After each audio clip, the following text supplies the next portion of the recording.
Hello friends, welcome to our channel Corona Lifestyle. Friends எல்லாருமே எப்படி இருக்கீங்க? நீங்கள் அனைவருமே நலமுடன் இருக்கணும்னு கடவுள்கிட்ட வேண்டிக்கிறேன். இன்னும் விளாக் வந்து சண்டே மதியம் எடுத்த விளாக் தான். அதான் நிலைவாசலில் வச்சுருக்க அந்த இண்டோர் பிளான்ட் செடி வந்து எப்படி வந்து நம்ம கொஞ்சம் வளர்க்கலாம் அப்படின்றது எனக்கு தெரிஞ்ச ஒரு சில டிப்ஸ்லாம் சொல்லியிருக்கேன். இந்த செடியினுடைய பேர் எனக்கு தெரியல. பூக்கள் வந்து எப்படி இருக்குன்னா நல்லா பெரிய பூவாக 5 இதழ்களாக கொண்டு இருக்கும். அந்த பூ வந்து இது வந்து நான் தெரிஞ்சவங்க வீட்டுக்கு போகும்போது ஒருத்தவங்க வீட்டில் இருந்தது.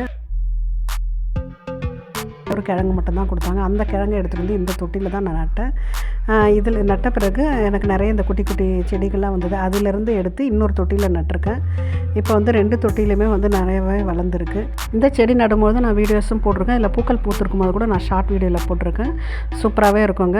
எப்பயுமே வந்து தொட்டியில் வந்து இண்டோர் பிளான்ட் வளர்த்தாலும் நம்ம வந்து வெயிலில் வளர்க்குற செடி வளர்த்தாலும் வந்து தொட்டியில் இருக்க மண் வந்து இறுகி போகாமல் நல்லா பலபலன்னு ஈரம் இல்லாத மாதிரி இருந்தால் தான் வந்து செடிகள் வந்து அந்த வேர் பகுதியை வந்து கரெக்டாக அந்த தொட்டிக்குள்ளே செலுத்தி அது வளர்கிறதுக்குடைய வந்து சந்தர்ப்பம் இருக்கும். நம்ம வந்து எந்த நேரமும் தண்ணி ஊற்றிட்டே இருந்தோம்னா ஒரு மாதிரி சதுன்னு இருக்கும், சுத்தமாக வளராது. அதை இண்டோர் பிளான்ட்டுக்கெலாம் வந்து சொல்லவே வேணாம், நம்ம தண்ணியே ஊற்றக்கூடாது. இந்த செடிகள் மேலே நம்ம வந்து ஸ்ப்ரே பண்ணாலே போதும். ஏன்னா வந்து நம்ம வெயில் படாமல் நிழலில் தானே வச்சுருக்கோம்.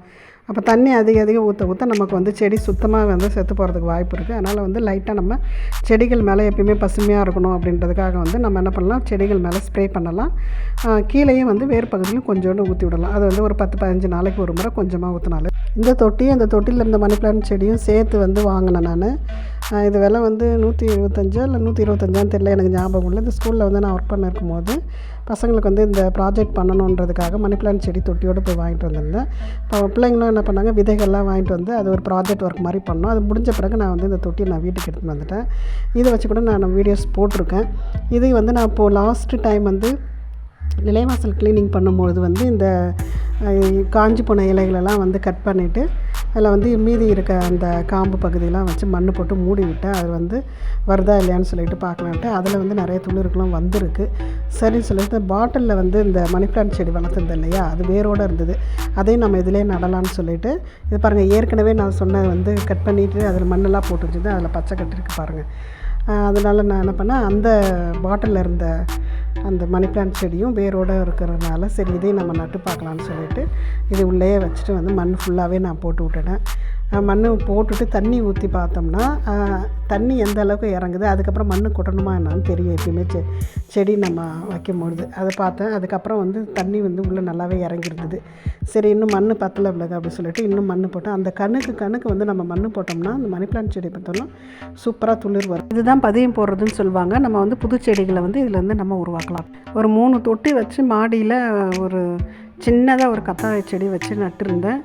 அது ஆனால் நிறைய செடிகள் வந்து உருவாகிட்டது. குட்டி குட்டியாக ஒரே தொட்டியில் நிறைய ஒரு 6-7 செடிக்கிட்ட நிறைய வளர்ந்துருந்தது. வெயிலுன்றதுனால வந்து அது ஃபுல்லாகவே வந்து மேலே அந்த இலைகள் எல்லாமே ஒரு மாதிரி பழுப்பு நிறத்தில் இருந்தது. ஆனால் வேர் நல்லா இருந்தது. நிறைய புது செடிகள்லாம் நிறைய வந்தது. சரி அதை நம்ம க்ளீன் பண்ண போகலான்னு சொல்லிட்டு நான் போனேன். அதே வீடியோஸ் வந்து எடுத்திருக்கேன். நான் நெக்ஸ்ட்டு வீடியோ வந்து அப்லோட் பண்ணுறேன் உங்களுக்கு மாடி தோட்டத்தை பற்றி. அதையும் எடுத்துகிட்டு வந்து சரி இது வந்து நல்லா சூப்பரான உரங்க இது செடிகளுக்கு. நான் ட்ரை பண்ணி பார்த்துருக்கேன் என்னுடைய செடிகளுக்கு, தோட்டத்தில் உள்ள செடிகளுக்கு. இது என்ன பண்ணணும், இது வந்து நிறைய வந்து நம்ம வந்து ஆயிலாகவும் யூஸ் பண்ணுவாங்க, ஃபேஸ்க்கு அப்ளை பண்ணுவாங்க இல்லையா. ஆனால் அதெல்லாம் செய்ய மாட்டேன், செடிகளுக்கு மட்டும் நான் யூஸ் பண்ணுவேன். இது நல்லா எல்லாம் காஞ்சி போனதெல்லாம் இருக்கு இல்லையா, அது ஃபுல்லாகவே கட் பண்ணி பொடியாக கட் பண்ணி மிக்சியில் போட்டு நல்லா அடிச்சுட்டு நல்லா ஊற வச்சிடும். ஒரு 2-3-4 நாள் கூட ஊறின பிறகு அது என்ன பண்ணுவோம், நிறைய தண்ணி கலந்து தயிர் புளிச்சு போன தயிர் இருந்தாலும் அதையும் கலந்து நம்ம செடிகளுக்கு கொடுக்கும்போது செடிகளில் நல்ல ரிசல்ட்டு சூப்பராக இருக்குங்க. நான் எப்படி இந்த மெத்தட் செய்வேன்றதை பற்றி கூட உங்களுக்கு நான் வந்து வீடியோ கொடுக்குறேங்க நெக்ஸ்ட். தொட்டியில் எடுத்துகிட்டு வந்து அந்த கற்றாழை செடியில் வந்து எது குட்டியாக இருக்குதோ அதை பார்த்து வந்து 2 தொட்டி வந்து நான் ரெடி பண்ணி நட்டுட்டேன். இதை வந்து நிலைவாசல் முன்னாடி வைக்கலான்னு சொல்லி வந்து அழகாக நட்டு தண்ணி ஊற்றி வச்சாச்சு. நம்ம ஊற்றுற தண்ணி வந்து அந்த செடிகளுக்கு போக மீதி தண்ணி எக்ஸஸாக வர்றது மட்டும்தான் நம்ம இருக்கணும். நம்ம ஊற்றுற தண்ணியோட நம்ம கலந்து வச்ச மண் அந்த உரமெல்லாம் வெளியில் வந்ததுன்னா வந்து நம்ம மறுபடியும் வந்து மண் கொட்டி கரெக்டாக அதை வந்து நம்ம ஃபில் பண்ணணும். ஈஸியாக வளர்க்கக்கூடிய செடிகளை வந்து கற்றாழை செடியும் ரொம்ப ஈஸிங்க. அதுக்கப்புறம் வந்து இண்டோர் பிளான்ட் நம்ம வளர்க்கணும்னு வச்சோம்னா எப்பயுமே வந்து அதை நிழல்லே வச்சுருக்காதீங்க.